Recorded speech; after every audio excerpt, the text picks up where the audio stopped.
Welcome back for part four of our interview with Pope Francis.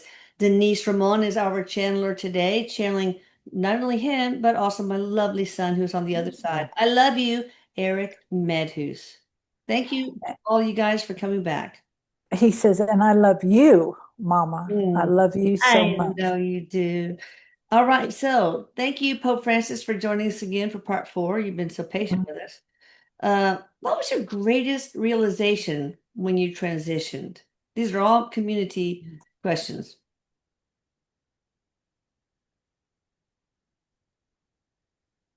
That he says the greatest thing was that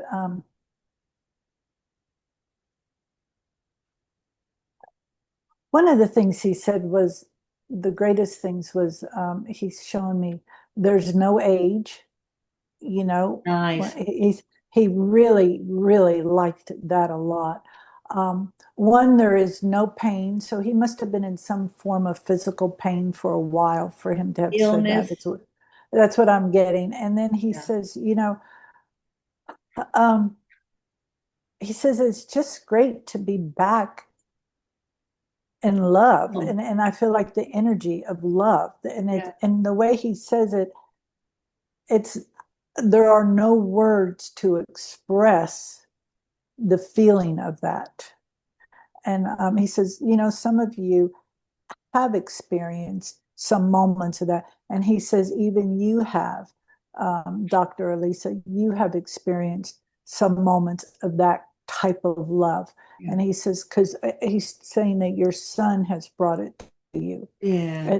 And he says, so he says that is what one of the greatest things over there. And he says, and now, and he does this, now I really get to do some work because now he can continue his work from the side that he's on now and really help filter the information that is the cries of the world. Oh, wow. That's And great. I feel like this Pope that we have, Pope Leo, that he's going to be so the words that I'm hearing is so contemporary, so modern that people are just going to fall in love with him. That's good. I get a good feeling about him too. Pope Francis, can you tell me if you had any surprises after you crossed over? And also just basically give us a step by step of what happened in your transition. What was it like, including surprises, if any? He says there's always surprises when we transition. There's always surprises. He says our human mind can't think of everything. And No. he says, so there's always surprises. Um, one of the ones he's talking about, he had a little dog. I don't know if it was little, but a dog when he was little. And I feel like it died not a very nice death, if there Oh, is a such thing. yeah. And this dog, but it's in a puppy form, as we show, was waiting for him, and he was just so excited. And when he says that, I feel like he kind of toyed with that of animals going to the same places as humans, and Oh, that got. He says that was a surprise, and he really um, was very well adversed on it when he got over, like everything goes to the other side. Um, yeah. Now, as far as his transition, you know, his mother, he says, was a big advocate for him to become a pope, to get into the priesthood and all of this, he says. And his mother, I feel like, was one who was coming to him prior to his transition Oh, to let him know everything is okay. yeah. Um, I don't know. I don't really know much about him if he was sick prior to his passing or whatever.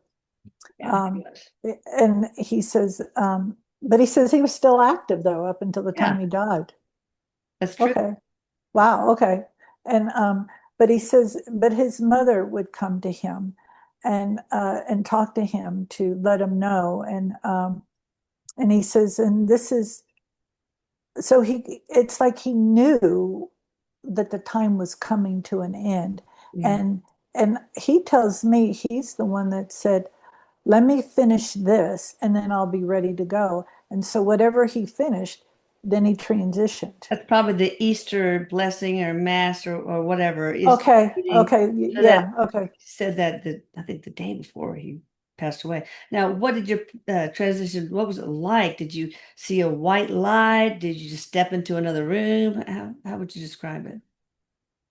You know, he says as he was transitioning and his soul, like, or the body was leaving his soul, it's like it's like he had these echoes of voices, but not like human voices, but this echo of knowing to just keep breathing, Oh, okay. just keep breathing.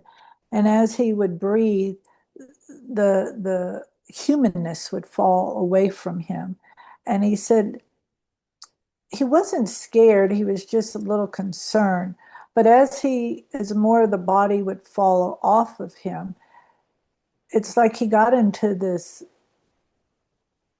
and he's showing me like a light, and I feel like it's a brilliant, bright, Mm, like a white light, I guess you would say, but with yellow outline to it. mm, And but the feeling inside of it, he says, was so intense, it just would help you in your breathing for wow. him to continue going. And he says he just laid there. It's like the way he showed me, he just was like this, just allowing it to happen. Mm, And he said, he was ready to go. Um, he said, you just don't poof and then there everything, everything's like they say, they I feel like his team is what he's shown me, his guides and whoever was a part of his life while he was here, they took him to a room oh, that's like massive healing energy. mm, And it's like he was held in there, yeah, and until it's almost like till he got re-energized in that energy of who he really is. yeah. And then from there, they brought him into another location, so to speak, um, to go over everything that went on. So the life review, basically. Yeah, that's what he's Okay. shown me. And it's like, and it's to get all his questions answered and to answer any questions that any other being had for him. Now, you said you were concerned. What were you concerned about? Just not knowing exactly what was going to happen, or Well, like many of us, you know things, but then you don't know things. yeah. And he just says, I just feel like he said, for the first time in my life, I was not in control, but yet I was in control. Oh, wow. Wow, that's fascinating. So have you met God yet? He says yes, but God isn't a person in a body, it's just a frequency. Yeah. Okay. How did you know it was God?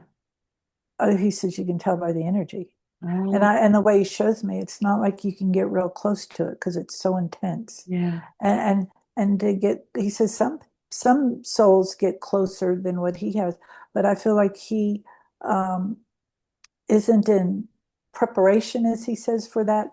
Okay. You So know, next time you'll get closer, probably. well, as he expands, then he can get, but he says, but what he has is enough, for right now.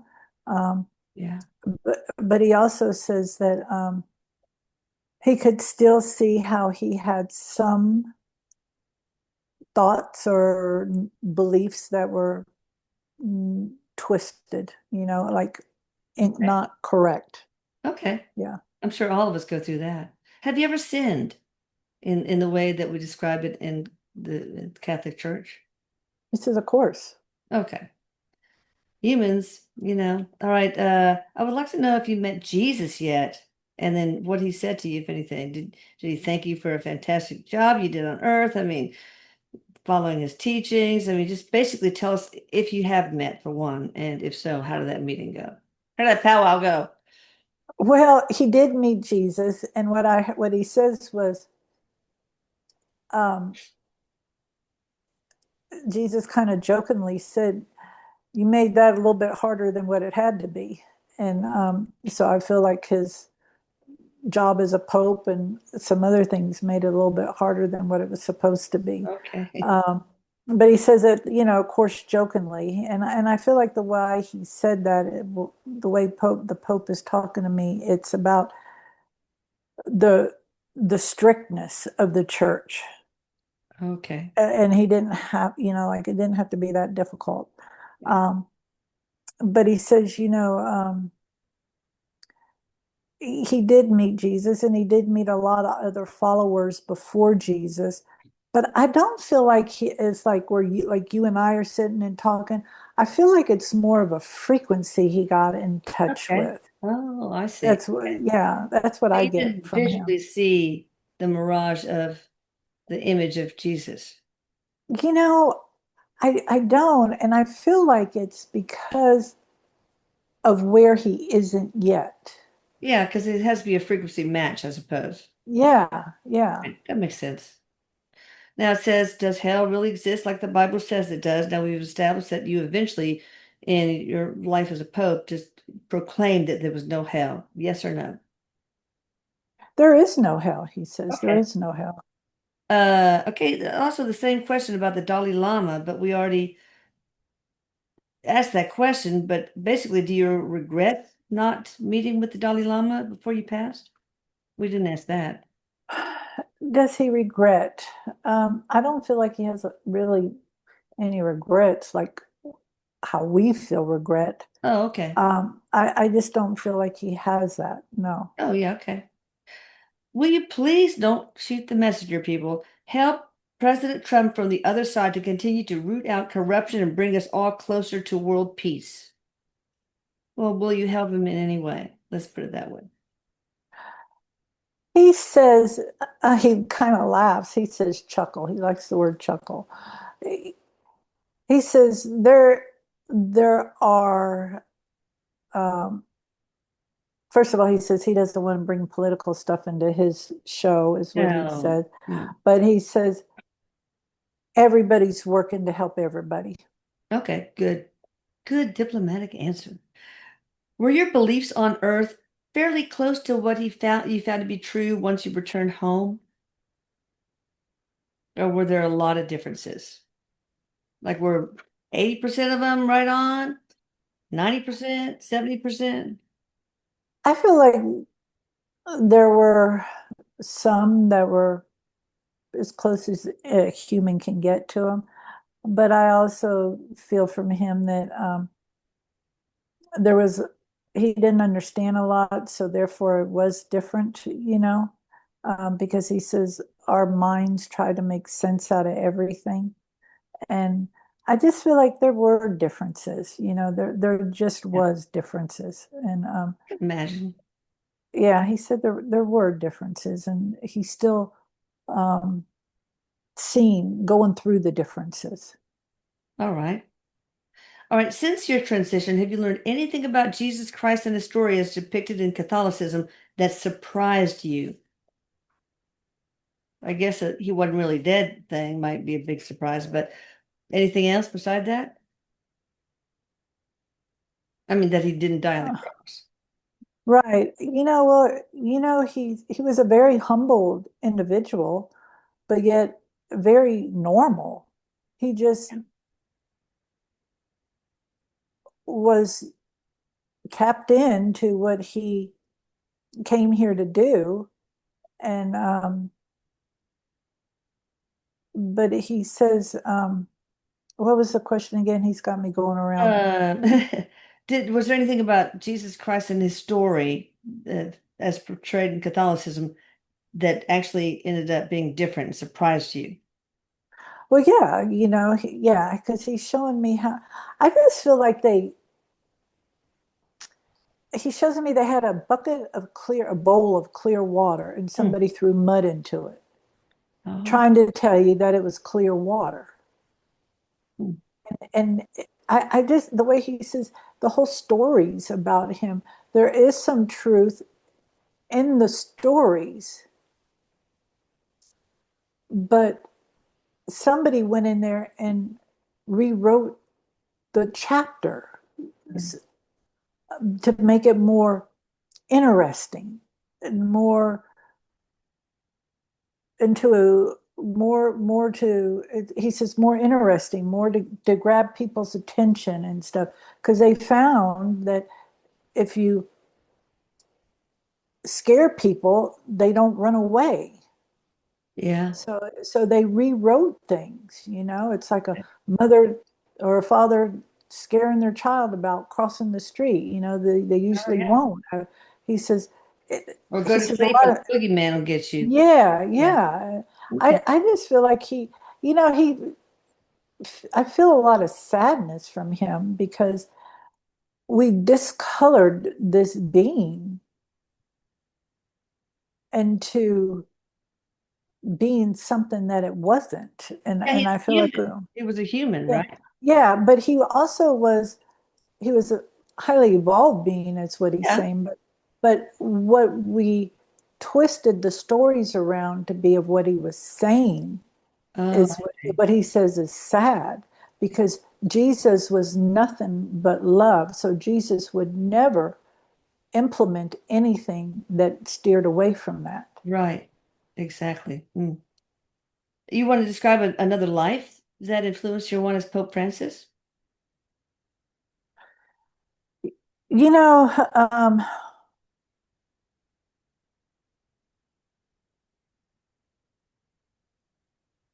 there was one, and I feel like this was probably 600 years ago. The Wow. way he's shown me, I feel like he was like a medicine man, I guess you would call it, What something like continent? that. Um, I want to say probably in Europe, around in Okay. there, and around in there, and it's like a small tribe or whatever. And he's showing me how he did a lot of healing rituals because he knew how to connect um, through the vegetation. He knew how to speak to them, how to hear them, on how to heal people. And I feel like a lot of this carried over, like that, of course it's in his DNA, so to speak, Yeah. it's in his ancestral whatever, and there's a remembrance of that. But he really liked that. He always had a strong sense of knowing that there was something far greater than ourselves. Yeah. Interesting. Even back then. Yes. This is the last question. Any guidance or suggestions that you can give regarding the Catholic Church and its path for the future? Listen to the people. Listen to the people. Yeah. And I think Pope Leo is doing that. He seems to be more connected to, I mean, not more than you, it's just more connected than the average bear of connecting with people on a person-to-person basis.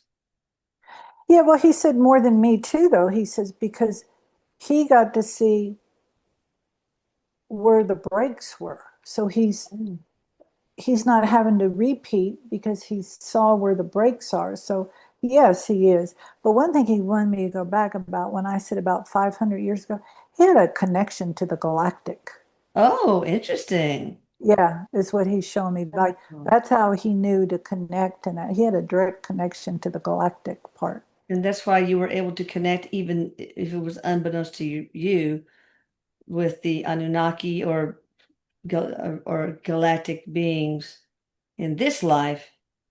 They I probably feel like look like people, obviously, but I feel like he knew that there was not just Oh, Earth. yeah. Okay. All right. Anything else you want to ask Denise, or do you want to ask? Is there anything else you want to say, Pope Francis? Eric, you chime in too if you want before we close.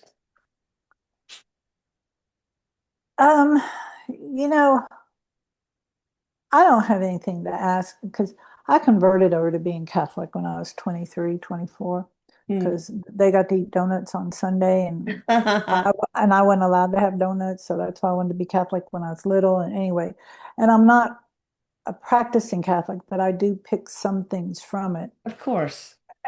And, and I don't have anything to ask because I wasn't raised, so I don't have that Catholic guilt.